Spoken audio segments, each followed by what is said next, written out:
ാണ് 2011 184 സീറ്റുകളുമായിട്ടാണ് മമതാ ബാനർജി ബംഗാൾ പിടിച്ചെടുക്കുന്നത്. അന്ന് 1076 സീറ്റുകൾ ഇടതുപക്ഷത്തിന് ആ നിയമസഭയിൽ ഉണ്ടായിരുന്നു. എന്നാൽ ഒരംഗം പോലും BJPക്ക് ഉണ്ടായിരുന്നില്ല. അന്ന് BJPക്ക് കിട്ടിയ വോട്ട് എത്രയാണെന്നറിയാമോ? കേവലം 4% മാത്രം. 15 വർഷം മുമ്പുള്ളൊരു കഥയാണ് ഞാൻ പറയുന്നത്. 2011 ജനവിധി അങ്ങനെയായിരുന്നു. കേവലം 4% വോട്ട്, ഒരു സീറ്റ് പോലുമില്ല.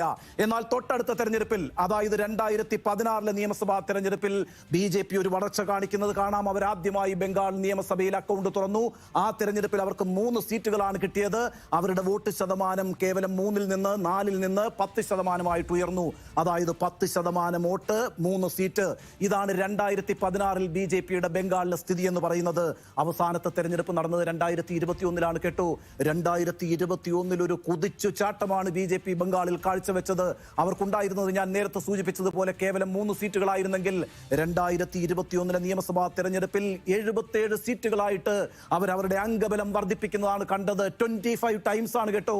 25 ഇരട്ടിയാണ് വർദ്ധിപ്പിച്ചിരിക്കുന്നത്. ഒരു രാഷ്ട്രീയ പാർട്ടിക്കും സ്വപ്നം പോലും കാണാൻ കഴിയാത്ത വലിയ നേട്ടമാണ് BJP 2021 പശ്ചിമ ബംഗാളിൽ നേടിയത്. അങ്ങനെ മുഖ്യ പ്രതിപക്ഷ പാർട്ടിയായി BJP മാറുന്നതാണ് കണ്ടത്. നോക്കൂ, ആരെയാണ് BJP ഇല്ലാതാക്കിയത്? മമതാ ബാനർജിക്ക് ബംഗാളിൽ ഒരു നഷ്ടവും വന്നിട്ടില്ല.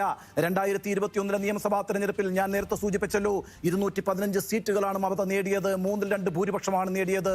എന്നാൽ BJP അവിടെ യഥാർത്ഥത്തിൽ ഇല്ലാതാക്കിയത് കോൺഗ്രസ് പാർട്ടിയെയാണ്, ഇടതുപക്ഷ പാർട്ടികളെയാണ്. 76 സീറ്റുകളാണ് 2016 നിയമസഭാ തെരഞ്ഞെടുപ്പിൽ ഈ പറയുന്ന കോൺഗ്രസിനും ഇടതുപക്ഷത്തിനും ആ നിയമസഭയിൽ ഉണ്ടായിരുന്നത്. ആ 76 സീറ്റുകളും അവർക്ക് നഷ്ടപ്പെട്ടു. 2021 ഒരു സീറ്റ് പോലും കോൺഗ്രസ് കിട്ടിയില്ല, ഒരു സീറ്റ് പോലും LDFന് കിട്ടിയില്ല. 77 സീറ്റുകളാണ് BJP നേടിയെടുത്തത്. ആ അർത്ഥത്തിൽ കോൺഗ്രസിനെയും ഇടതുപക്ഷത്തെയും ബംഗാളിൽ ഇല്ലാതാക്കിയത് BJP ആണ്. ഇനിയിപ്പോൾ BJPക്ക് മുന്നോട്ട് പോകണമെങ്കിൽ ആരെയാണ് ഇല്ലാതാക്കേണ്ടത്? തൃണമൂൽ കോൺഗ്രസിനെയാണ്. എന്താണ് സംശയം?